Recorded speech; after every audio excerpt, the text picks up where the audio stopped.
Ever since late 2023, a certain girl group has been sort of dominating my For You page and slowly worming its way into my brain. They really intrigued me. You know, we had the global aspect, the fabulous 6 members, fun catchy songs, fun like meme moments as well, and then also, you know, certain Gap ads. A milkshake brings all the boys to the yard, and their life is better than yours.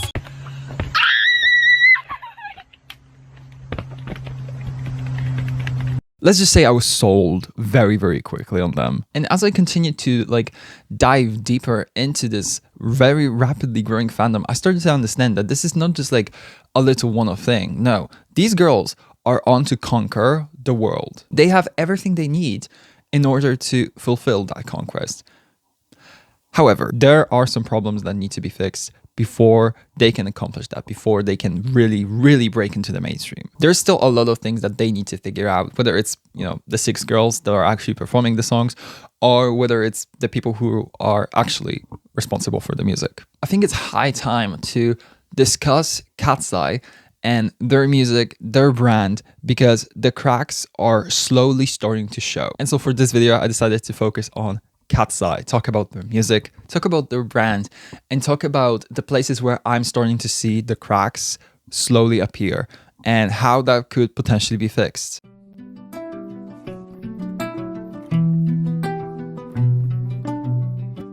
Hello, my name is Freyr, I'm your favorite local forest gremlin and a Polish sociology student, and I want to welcome you to my little corner of the internet where I discuss all forms of popular media that interest me, whether that's books, TV shows, or music. This video is something that's like relatively new for me. I've been doing like music criticism on this channel for a while now, but like not in this way. So I'm very excited to see like the reception for this video, like how you guys are gonna respond to it.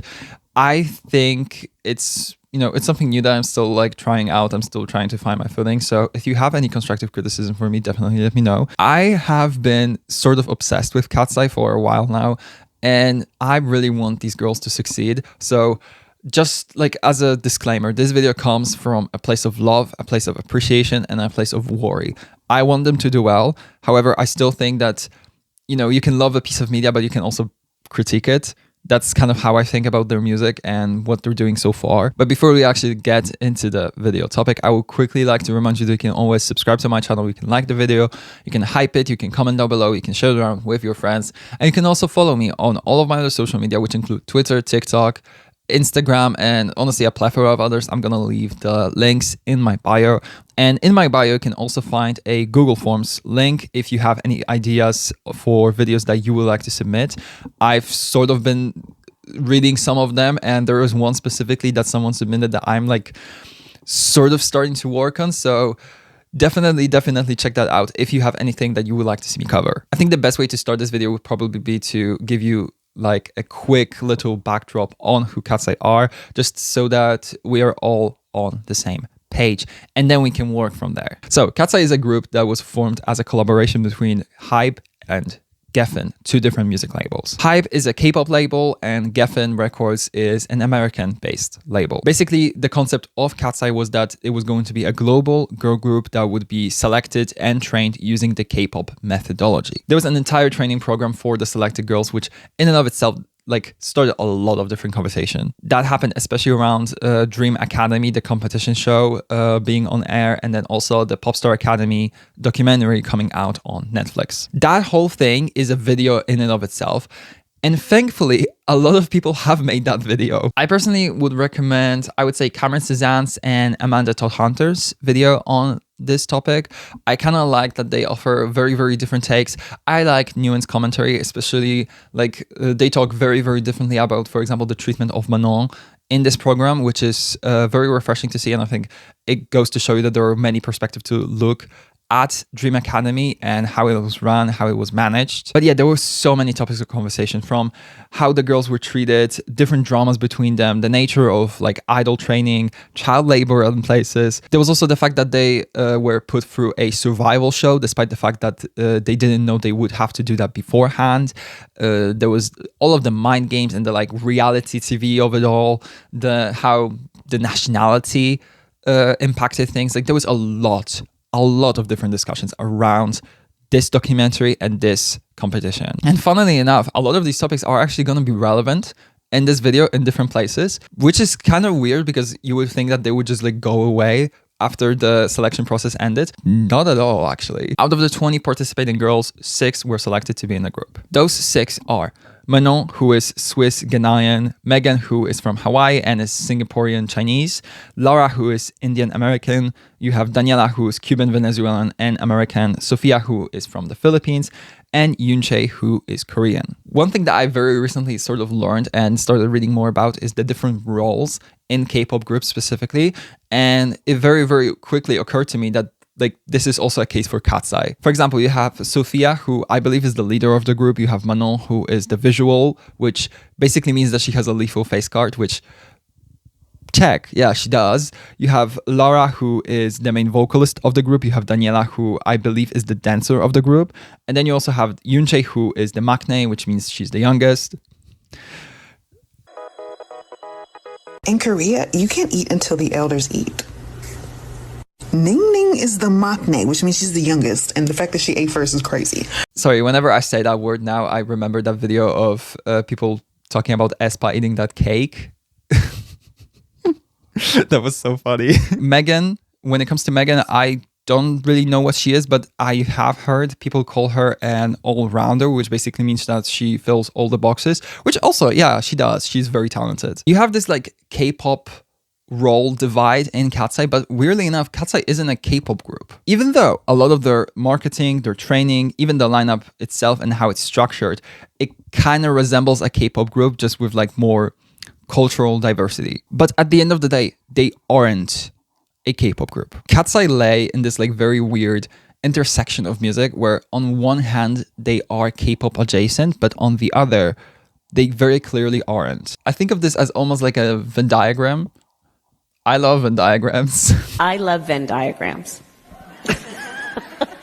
I really do. I love Venn diagrams. It's just something about those 3 circles and the analysis about where there is the intersection, right? You have one circle, which is like the K-pop circle. Then you have the other circle, which is, I would say, like the pop circle. And then when they meet, that's where Katseye resides. I think understanding that is in a way very necessary in order to understand the different conversations around Katseye, what the problems could be and how they've been managed so far. The music, the branding, all of that in a way comes down to this Venn diagram. So first, I want to take a look at the K-pop elements of Katseye. Then I want to take a look at the pop elements of Katseye. And then after that, we're going to talk a little bit more about their music, specific songs, and what they sort of represent for them. And then after all of that, I think we'll be able to point out some problems, some things that need to be addressed at some point in the future.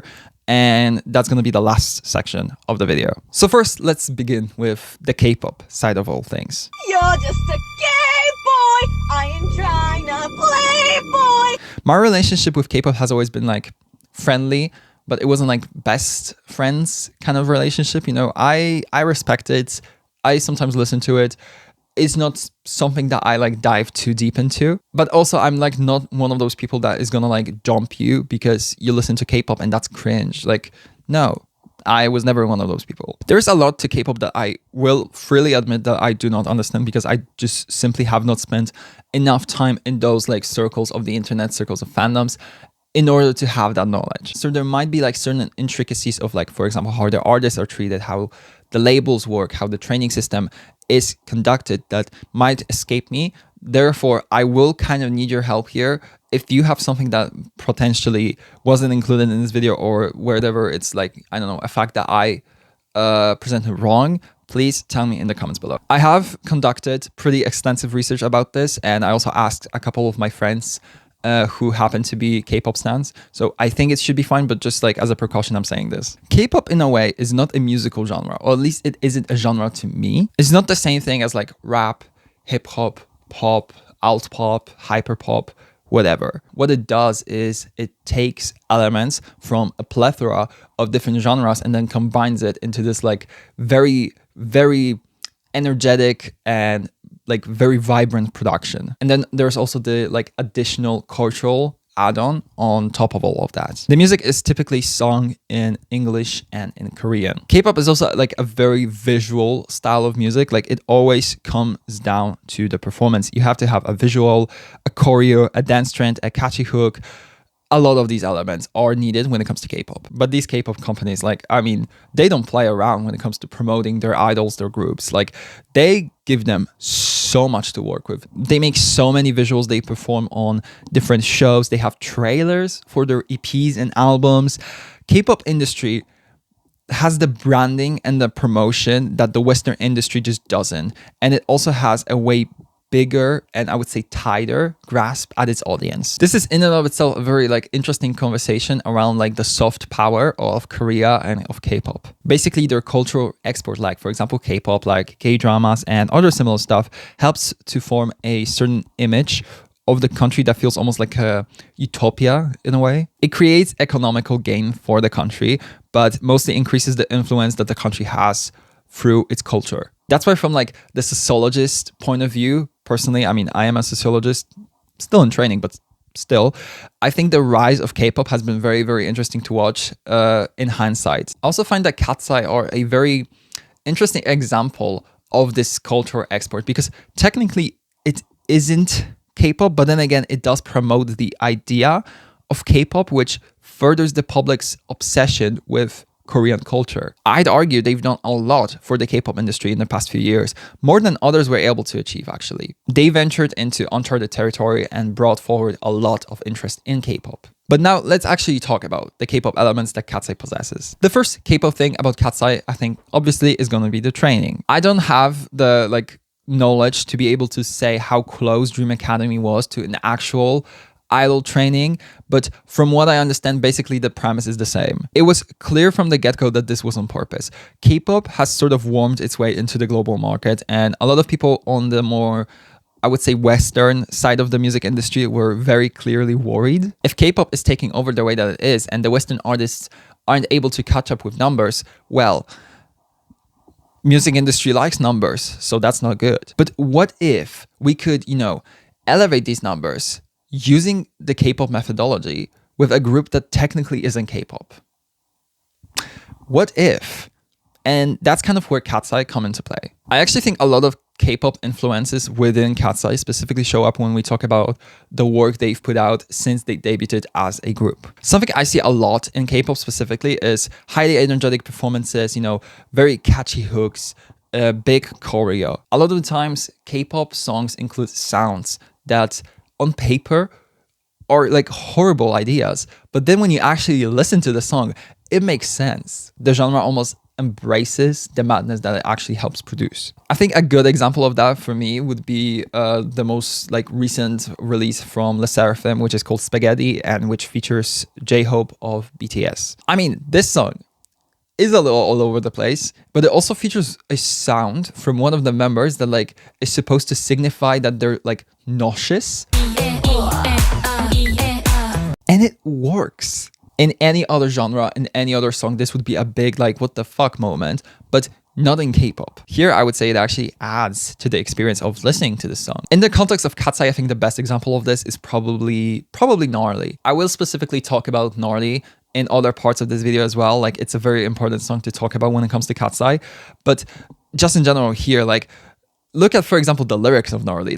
These are K-pop coded lyrics, in my opinion. Probably the number one most typical thing for K-pop is how important the performance is. Every song goes with its own choreo, with its own aesthetic, with its own dance trend, with its own music video. It feels like a lot of the times the music almost comes second to the actual performance. It's music made purely for entertainment, but also for visual entertainment, not just listening entertainment. This is something that we can clearly see develop in Katseye, and I think there are a lot of songs that we can look for as examples of this. They have iconic performances, choreos, visuals, but the song really doesn't matter that much to them. Well, it does matter, but it matters less than the way that they're going to try to sell it to the general audience. And that's actually one of the things that I think is very, very important when it comes to talking about the flaws of Katseye.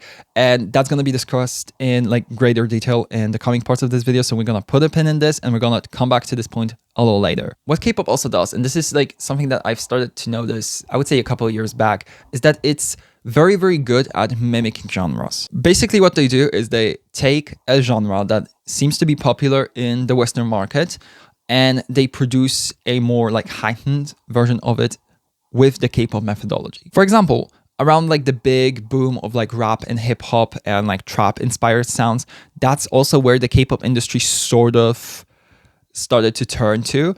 And now we see this like very big return of the Y2K aesthetic, for example. And suddenly we are seeing songs appear that sort of resemble that style as well. I think this is where Katseye also come in, because look at Internet Girl, for example. But what about the pop side of things that Katseye is trying to conquer? How is that going? And what are they taking from that side of the industry?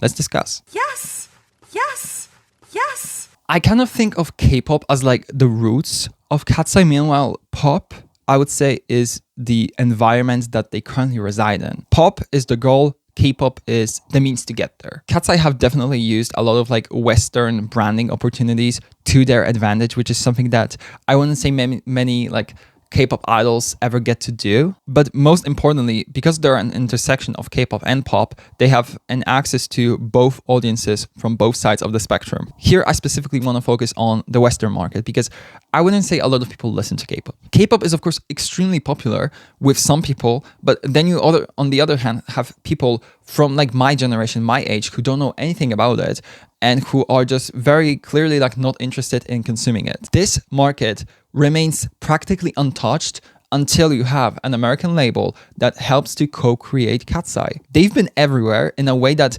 I don't think any K-pop group has ever been, really. And I mean, of course, there are plenty of huge K-pop groups, huge K-pop artists, but few of them managed to conquer the Western market the way that Katseye are currently doing it. Their recognizability is huge and it only keeps on growing. And I think here the pop side of things really, really comes in handy because it opens the door for such a massive, previously untouched audience that you can now market to with this creation that technically is K-pop but also isn't. So like you're almost introducing so many new people to K-pop and to the ideas of it, and therefore you can also profit off of that because they can show more interest, they can start listening to music, they can start going to concerts.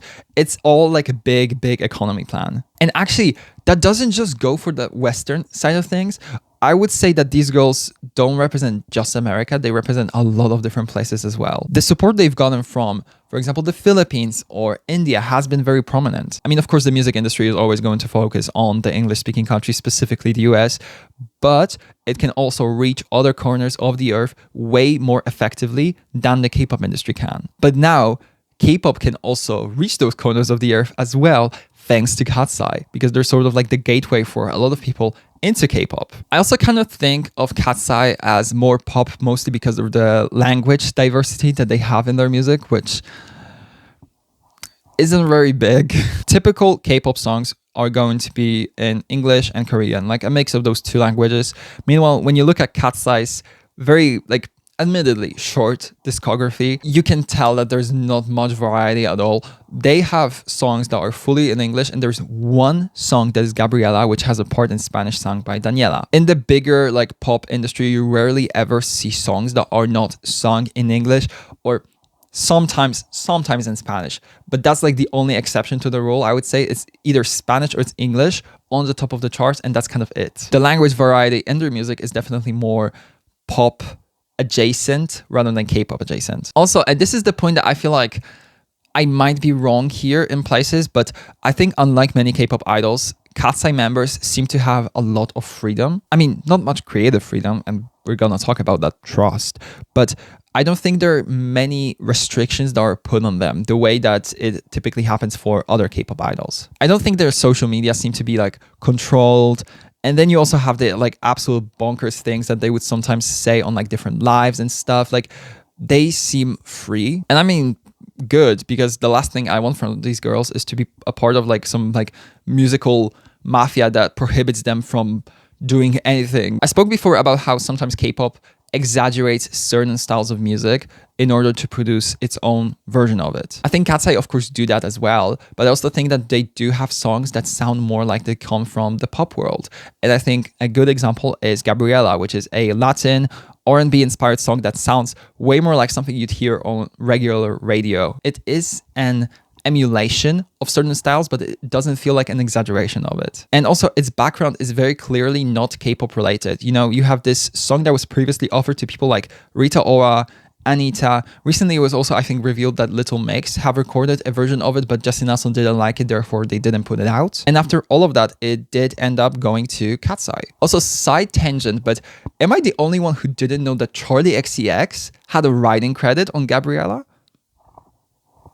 That sounds a little random to me, but honestly, Charlie was doing a lot of different stuff back in the day, so like, honestly, it kind of makes sense. It kind of checks out. Even after saying all of that, it's very clear to me that the K-pop industry is much more stronger than the pop one. The pop one, too all over the place, not focused enough. When you compare the American music industry to the K-pop one, it genuinely feels like the American one is running on steam, a couple prayers, some glue, and a few pieces of duct tape. It's the literal definition of nitrogen bomb versus coughing baby. Like, actually, despite all of the resources that they have at hand, they can't quite break through to the public with their new artists, not in the same way that they used to be able to. That's why I feel like turning to K-pop was a very, very smart move, because it does open a door for branding and better promotional opportunities. K-pop is vibrant, K-pop is fun. It catches attention very, very easily. That's why this mix of K-pop and pop influences in Katseye, I think, is very, very interesting, because you can clearly tell that they take pieces from both. I actually don't think we've ever seen anything quite like this. And that's why I personally think that Katseye are just like, they are literally designed to conquer the world. They have two different markets on their hand. They are popularizing K-pop, they are breaking through to the mainstream so effectively. We all know their names, we recognize the dances, we recognize the songs, but the music. Well, on the topic of that... Is that rising global pop star sensation Lara Ross? Yes! I wouldn't say this is the best discography I've ever heard. And listen, it's very, very tiny, a tiny discography, but it does have flaws that you can very clearly see. This group is destined for a worldwide success, but the music they've presented to us so far, I don't think it's gonna work in the long run. In places, it seems like, I don't want to say unworthy, because it isn't that, but it's clear that the music factor isn't there yet for them. They have a visual brand, but they do lack a musical one. And that becomes very, very apparent when you actually look at their discography. So for this section of the video, I decided to focus on 4 specific songs that I feel like illustrate the problems with Katseye's music the best, but also some of the schematics that we kind of can see throughout their, again, admittedly short discography. There are some strengths to it, but there are also some problems, and they showcase that very well, in my opinion. The first song is, of course, Touch. But you've been so out of touch. This was their breakthrough hit, and I definitely understand why. Aside from Gnarly, I would probably say that this is like the most K-pop adjacent song that they actually have in their discography. It does sound like something that a group like, I don't know, maybe Twice would put out. It kind of matches that energy in a way, so I feel like it fits into that world a little bit better. This song came right after Debut, but I think it was a smarter move than Debut ever was, because Debut, it's an okay song, but it doesn't stand out in any way, shape, or form. Meanwhile, Touch is, you know, very cutesy. I think it's closer to the K-pop of it all, which makes it a smarter move as well. But also, it's so catchy. It has that very, very, very, very cute dance. And yeah, I just, in general, I don't see Debut as a smart debut, I guess. Aside from the fact that, like, it's a tongue-in-cheek title for a song. I don't know. I just don't see the vision. And also, this was still around the time that the general public was still kind of confused about what Katseye was actually going to be. Like, are they a K-pop group? Are they not? Like, what's the vibe? What are we giving? And then you debut with Debut, the song. And it's like, okay, so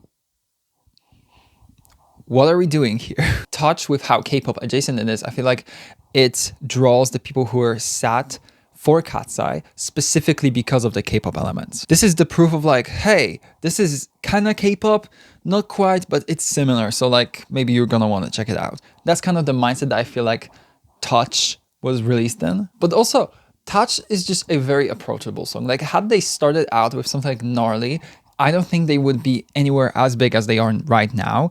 I think it's a great song to kind of like warm your way into the consciousness of many people, because this song was kind of everywhere. It was blowing up, and I think it was a very, very smart move from them. It's a safe start, but it is a start that you can build something on. It was a great way to get some people's attention, get some of the people on board, popularize Katseye's name a little bit, maybe make some people aware of their existence, and then start building an empire on that. But the real like building of a bigger name, I think, came alongside their second EP, which is called Beautiful Chaos, which also featured the song Gabriella. Hands up, Gabriella, Gabriella. I've already talked about this song slightly. This song sounds to me like something that you would hear on the like more Western side of radio. I also kind of feel like most American artists kind of have a song like Gabriella in their discography. And I'm not referring to like the style of it, you know, the Latin R&B influences, but mostly like a safe pop track that is also like catchy, that is required in order for people to start recognizing your name, but also isn't that adventurous. You know, it's just a Polish pop track. It's easy on the ears, and I would say also has a lot of similarities to Touch in a way. I also think that this song being released like straight after Gnarly shows the diversity in sound that Katseye can offer, which I think is a smart move. However, I do feel like in a way that creates a problem as well. Like, where's the musical identity? We go from the fried chicken, boba tea, Tesla, Gnarly, gang into the sleek pop production of Gabriella, and it's like, I think it's a bit of a whiplash in a way. And listen, I feel like Gabriella was something that their discography desperately needed. Like, we need something that is polished, that isn't just a mess on purpose. And Gabriella fulfills that role very well. But I think for the branding of it all, I don't think Gabriella was the smart choice for the next like single off of the EP. Nothing in Katseye's discography sounds like Gabriella. Nothing. That's a one-off. They've never repeated that style. This is not something that they do consistently. This is one song that sounds like this, and the rest sound completely different. And that, in my opinion, can be misleading. Actually, I would say for the branding of it all, the smarter choice for like the song to follow up Gnarly, in my opinion, would have been MIA. That song sort of sounds like the more polished, more radio-friendly maybe, version of Gnarly. Like, they are sisters in my head specifically. Also, side note, I do like Gabriella. I think it's a fun song, and I really, really appreciate the fact that Daniela got to sing in Spanish here. I think that's so cool, and I mean, we're gonna get into that. That's a conversation in and of itself, like the language variety in Katseye. But I'm so happy that at least Daniela got to do it, and she got to sing, you know, an entire practically bridge in Spanish. That's very, very cool to see. But then again, it is a confusing follow-up to Gnarly. And speaking of Gnarly, this song is a hit, but it wasn't always one. The response to Gnarly being released in the first like 24 hours was a lot. The whacking they received for this song, like, many people were so angry at the producers, the writers. Some people were even directing that anger at the girls themselves, despite the fact that I don't think they were credited anywhere on the song aside from the vocals. So that's kind of weird to me, but whatever. But the moment the girls gave us performances of the song, suddenly it clicked with the public. Although maybe looking back, the anger was justified and we should have been more wary of what they could potentially release in the future. I don't think we should have just accepted it. I think the criticism was valid, and I think it's even more valid now. I mean, even though Gnarly is catchy as hell. I love how loud and I love how obnoxious it is. I hate music that is like meek, quiet, just uninteresting. Like Golden from the K-pop Demon Hunters soundtrack. No. Ordinary by Alex Warren. No. Like any Benson Boone song. No. Gnarly is a punch in the fucking face, and it's a fun one at that. It's a full-blown mess, but it feels calculated in a way. It's a risky, messy song, but it feels intentional. It's built for a live performance, and that's where it shined most. I think it was needed to start a conversation around them and have more people pay more attention to Katseye, So on that note, I think it's a genius release. However, Gnarly should have been a one-off. We cannot be trying to reheat Gnarly's nachos. That is just not gonna cut it. Hi, hello. This video was filmed like 2 to 3 weeks before the Grammys, so I have had some revelations and some things that I wanted to say that I forgot to say in the video itself, so I'm gonna be slightly interjecting, so don't mind, you know, the background switch or whatever. We have to talk about that performance of Gnarly at the Grammys. Listen, the Best New Artist medley this year at the Grammys was severely underwhelming, especially when compared to last year's. I would say the only like really good ones were De Maria's and Olivia Dean and maybe Leon Thomas. I mean, compared to last year's when you had like Ray, Sabrina, Doechii, Chapo, Mr. Benson Boone over there doing backflips. Like it was definitely more iconic than this one. And I would say last year's Best New Artist medley didn't have any really bad performances.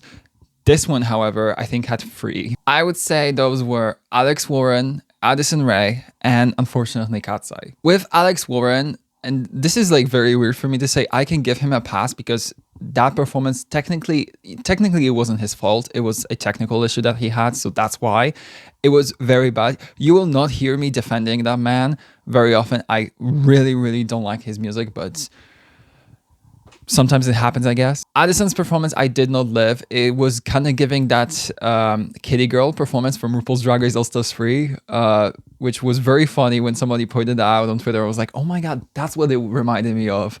But like, it was pretty underwhelming. Like, also she sounded very shaky. It just wasn't that great of a performance. And then Katseye, I mean, I think we have to talk about it. First of all, why was Gnarly the song they chose to perform at the Grammys?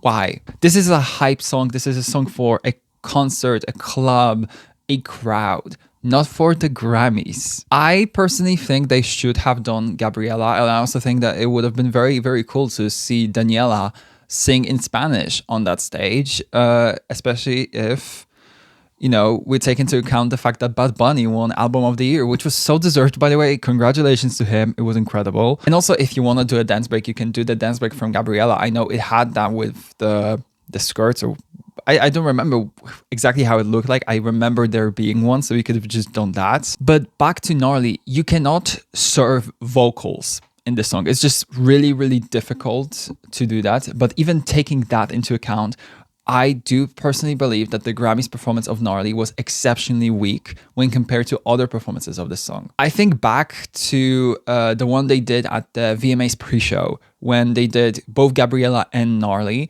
and both of those performances were really good. And I would say they exited the VMAs as like, you know, very hyped performance. Like people were wondering why they were even performing at the pre-show. They should have just been a part of the main show. And I would say they made the biggest splash that night alongside, you know, the performers from the main show, which the two that really stood out from what I remember were Tate McRae and also Conan Gray. So yeah, it was a great performance, but this was not it. Also, side note, I hated these outfits. Really, just like, I hate like camouflage, like whatever the hell.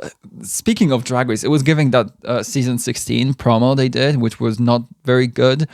Like, why are we doing these like random yellow highlights and like this ugly green and black? Like, I did not love it. But think about it. This is an opportunity. You know, the Grammys, you're performing at the Grammys. This is an opportunity for you to show everybody who's watching, and the entire world is watching, who you are. And you show them this. And that made a lot of people think, like, how did they even get nominated? I was happy they were nominated. I don't think this performance proved that they were worthy of that nomination, though. The dancing and the dance break, they were pretty good. You know, I enjoyed that. I think especially Daniela in both of those aspects was exceptional.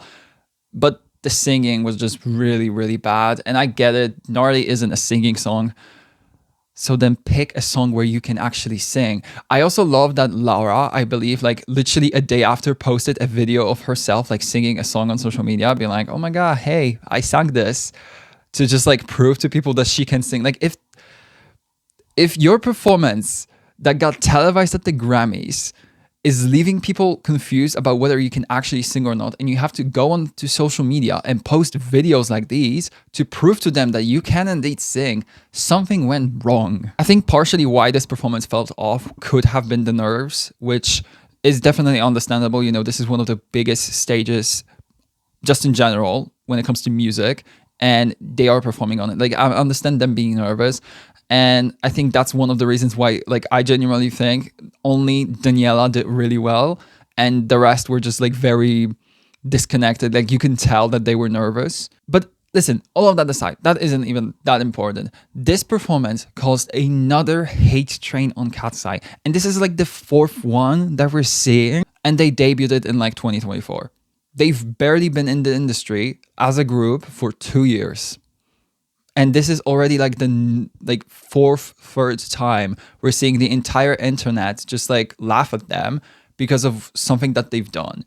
And this was just so easily avoidable had they just switched the song. Because as a fan myself, I don't think that performance at the Grammys was defendable.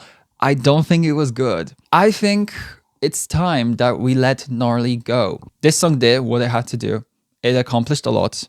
It gave them a lot of opportunities, but we cannot continue with this song. I don't think this song is what Katseye should be known for. There is a time and place for Gnarly to be performed, but this just wasn't the moment for that. If people are comparing your songs to that one video of Netta, who won Eurovision in 2019 for a certain country that shall not be named, you know it's bad. You know it's really, really bad. I'm not gonna play you the video just because I respect you as a viewer and I don't want to like harm your ears. Trust me, it's bad. We need artistic growth. And I don't think we saw that with Internet Girl. I think this song, in a way, encapsulates every single like schematic that I see when it comes to Katseye's music. It was first shown to us via a performance at Katseye's tour, which was very, very, very fun. And you can definitely tell from that this song was made for a live performance. It shines there a lot. I think the testament to how great this song is live is how many people were begging for them to release this. Hell, I was on that train. I was ready to eat some fucking zucchini, even though I didn't really understand why we were doing that. It has recognizable choreo that is also relatively easy and can make for like a fun dance trend. It has moments for all the girls to do something fun, and that is entertaining. That is entertaining to watch. This song is a bop, and unironically, I have streamed it. I kind of like Internet Girl. Like, when I turn off my brain enough to like not think about the greater context of this song, it's a fun one. It's enjoyable. It's a cute bop. Even though that baby voice, I'm getting out of here. I find it very funny that people were like so offended by that specifically that they are now like making versions of Internet Girl that are called the aborted version. But honestly, yeah, they do sound better. Like, that baby voice was very, very unnecessary. But yeah, Internet Girl, it's a fun song, and I do like it. It kind of reminds me of like Scott Pilgrim in a way, like that kind of vibe. It's very Y2K. It's very like cutesy. It's very, I mean, it does fit what the title is. Like, it sounds like an internet song in a way. However, it is also giving reheating Gnarly's nachos, as I said before, and I don't think it was like that successful. Gnarly felt intentional to the maximum. It was so committed. They came prepared to defend that song with a visual, a dance, music video, performances. Like, they knew they had to sell the public on this song because the song wasn't going to like just sell itself. And they did that. They managed to get away with Gnarly. But Internet Girl, I kind of think they're failing at doing that. You can tell that they tried to lean into that again, but it just doesn't work the same way. And listen, it's a fun song, and it does get better the more you listen to it, but that's not the point. It just feels very like watered down when compared to how like big and how loud and slightly revolutionary in a way Gnarly was. Also in Gnarly, you have these like insane lyrics, which also sort of happen in Internet Girl.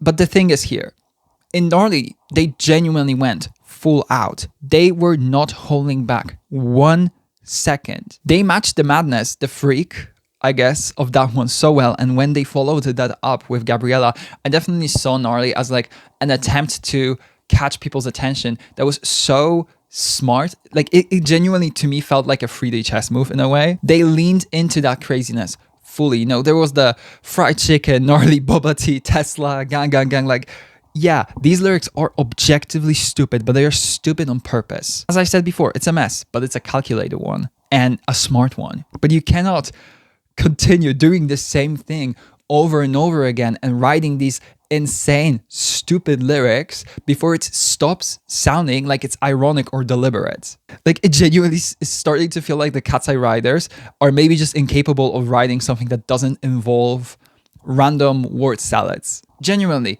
And like, explain it to me like I'm 5 years old. Why are we eating zucchini now? Camp, fun. Yeah, I agree. But why is that a thing we're doing now? What is the point? How does this help their brand? I'm sorry, but that doesn't sound like a serious group to me. And listen, I'm not saying that their music is bad. I'm also not saying that, I don't know, Internet Girl is like that bad. It isn't. I do find it fun. However, we cannot keep on doing this. The entire point is that their music is good.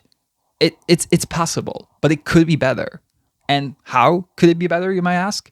Well, I have a few solutions. I'm getting out of here. First of all, let these girls into the studio to do something more than just record their vocals. Many of them have shown that they are either songwriters or producers. We know Laura can produce. We also know that Megan can as well. Both of them, I think, have shared snippets of like original songs on their social media or like in different places.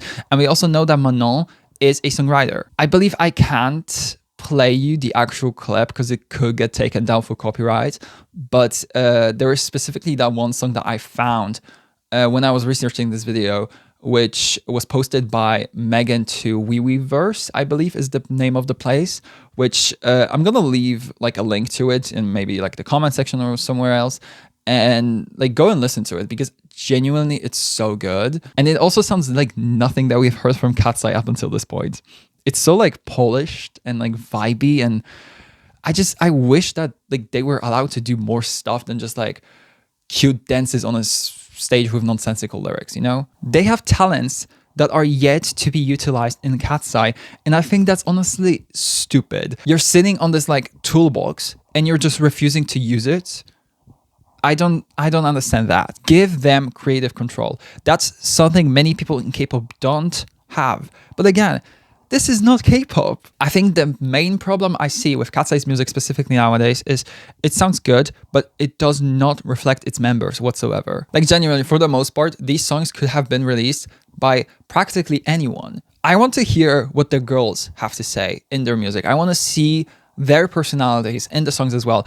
I want to see what their music could look like if they had the wheel, if they were in charge of the creative process of a song. I want to see what they want to produce. I want to see what they could make. And for the girls who maybe don't have like experience producing or songwriting, I don't think that's a problem either. I think they could learn. I think they could still be involved in the process and learn as a result. I genuinely don't understand why these people who are managing them seem to be so like afraid of giving them creative control.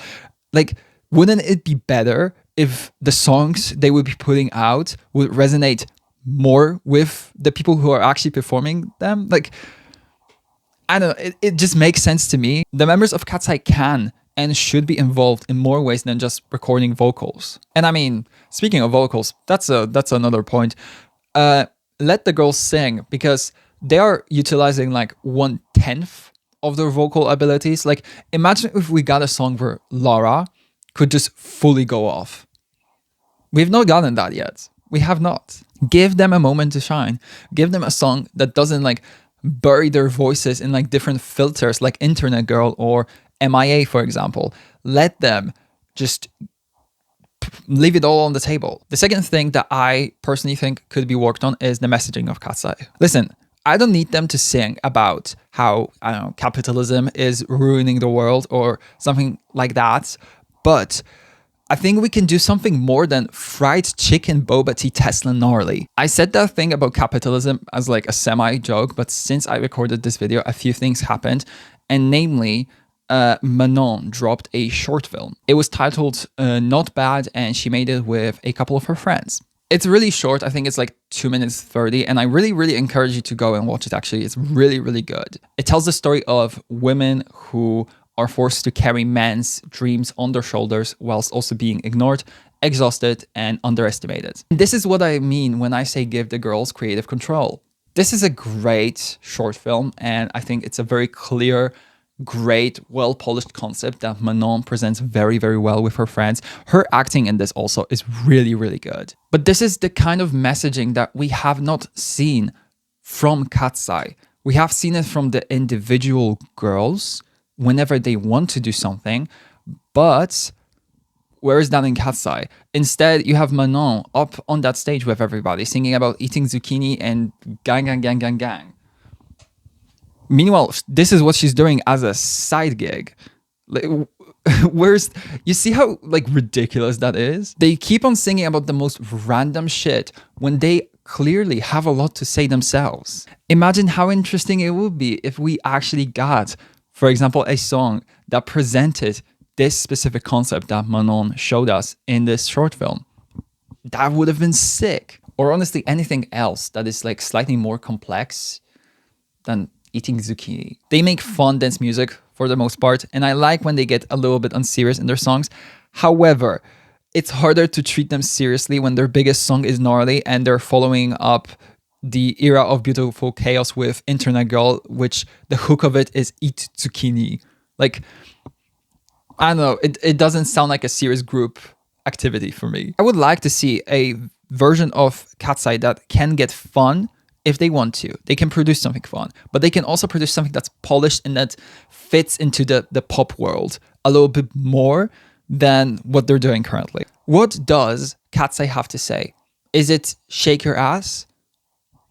Listen, I support that message. I really, really do. But I think we can go a little bit further than that. I think the biggest issue with Katseye currently is the musical identity, or rather the lack of it. Internet Girl makes me only doubt their brand even more. They cannot just be pretty dancers doing campaign ads and also having the most random discography ever. Like, that's not gonna cut it. You need cohesion. A brand is not just a fandom name, some merch, a symbol, a band name.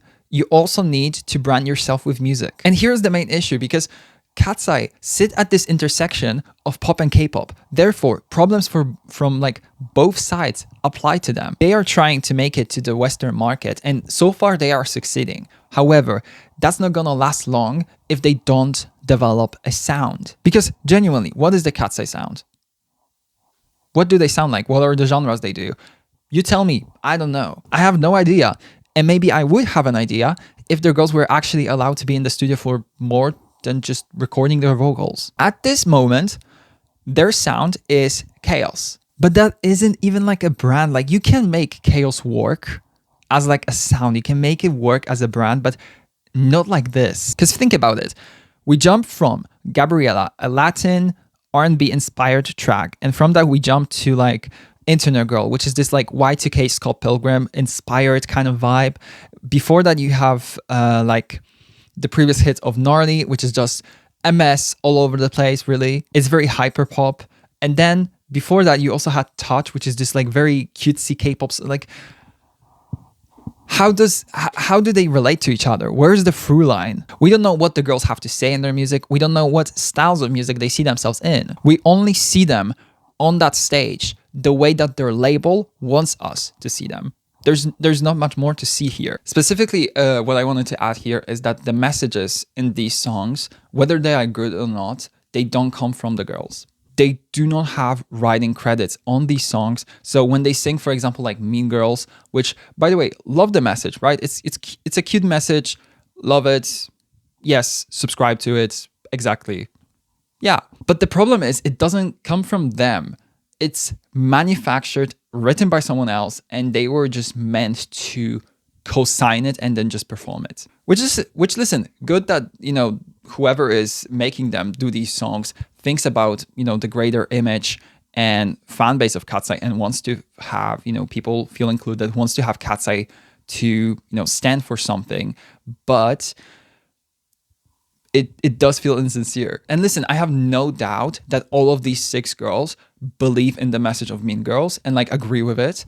But I just wish that they were the ones to like ride it, if you know what I'm saying. Music comes second in the case of Katseye, and I hate that. It almost feels like they're being managed like influencers and not pop stars. Whenever there's a trend, they hop on into it. They also create their own trends. And I get it. Social media is very important for like promotion and stuff. But it makes it seem like no one actually cares about the music. Everything is tailor-made to thrive in different algorithms on different social media apps.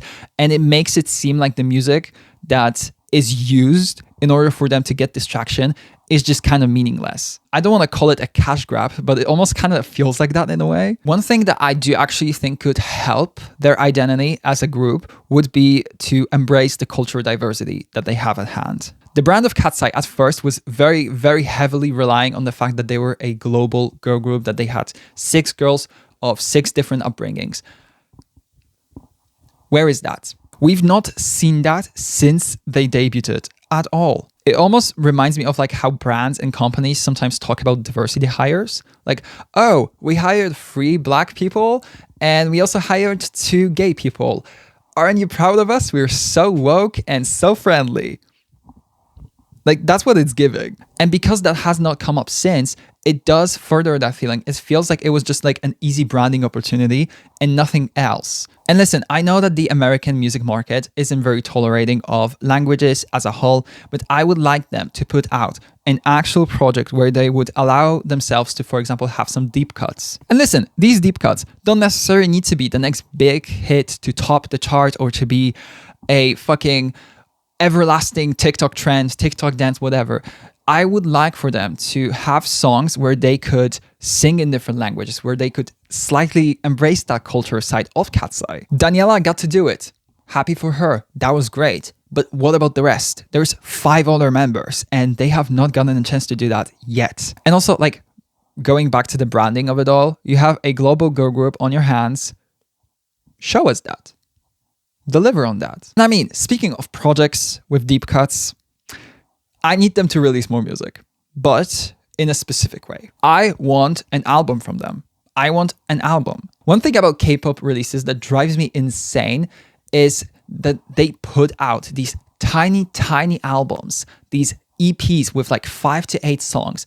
And that's it. And this is exactly what's happening to Katseye. They are currently operating in EPs. They put out the first one. I think that had 5 songs, I think, on it. Then the second one also had 5 songs. Now they're putting out Internet Girl. That's 11 songs. That's not a big discography, but it's high time for an album. I want to see an era from them that isn't built around one song. I would love for them to hone in on a specific aesthetic, a specific set of sounds like typical Western artists do. I want them to make an era around an actual album. I want them to explore a sound. They have K-pop roots, but they don't just operate in the K-pop space of things.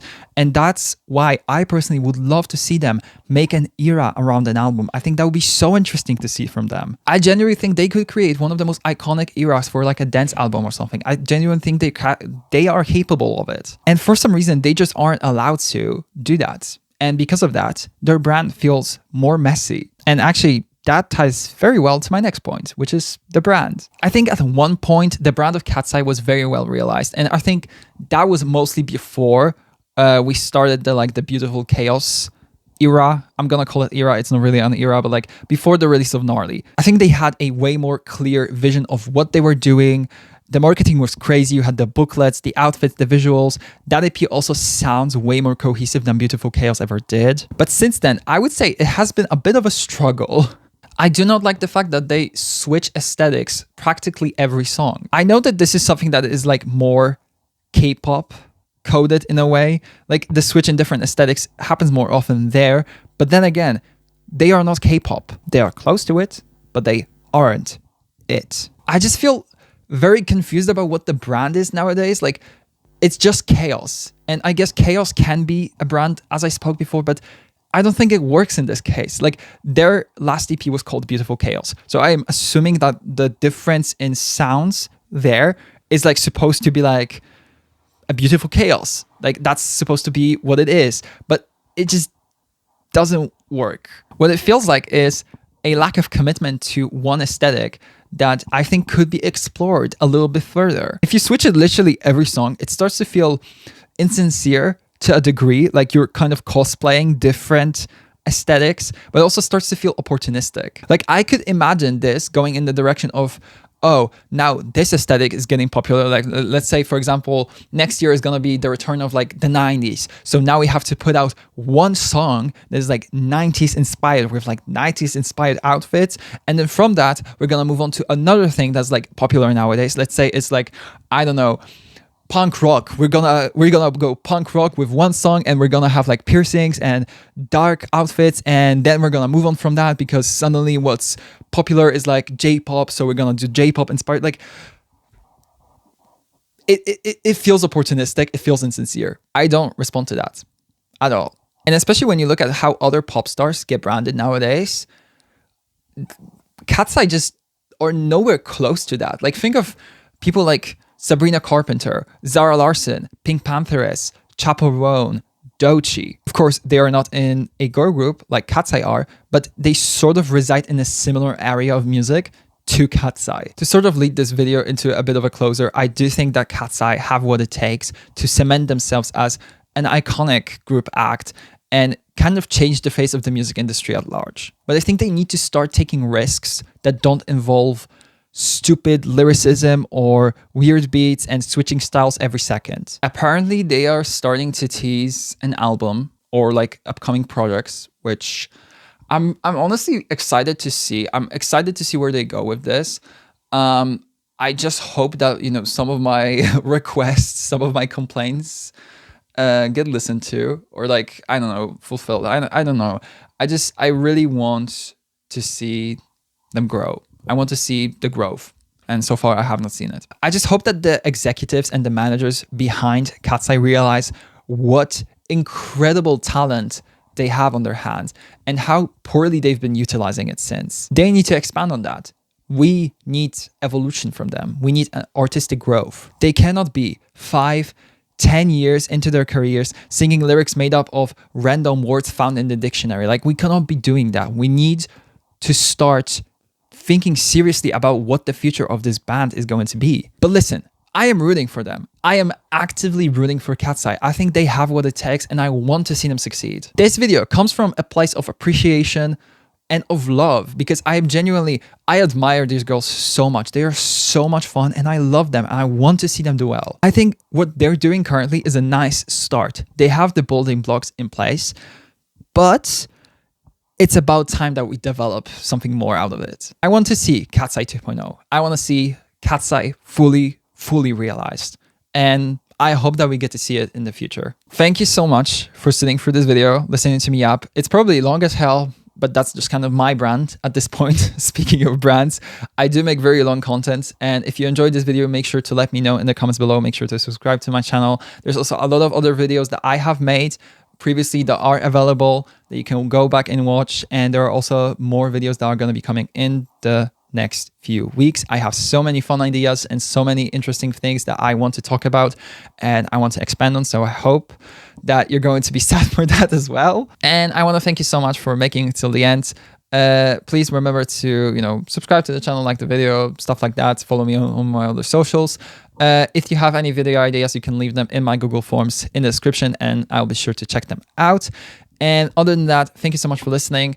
And make sure to stay tuned because next week I'm going to be continuing the saga of experiencing Ethel Cain for the first time with Willow by Tucker, I'll Always Love You, which I'm assuming I'm going to get traumatized by, but that's just kind of the game at this point. That's just kind of what it is. So yeah, thanks so much for listening and I will see you next week.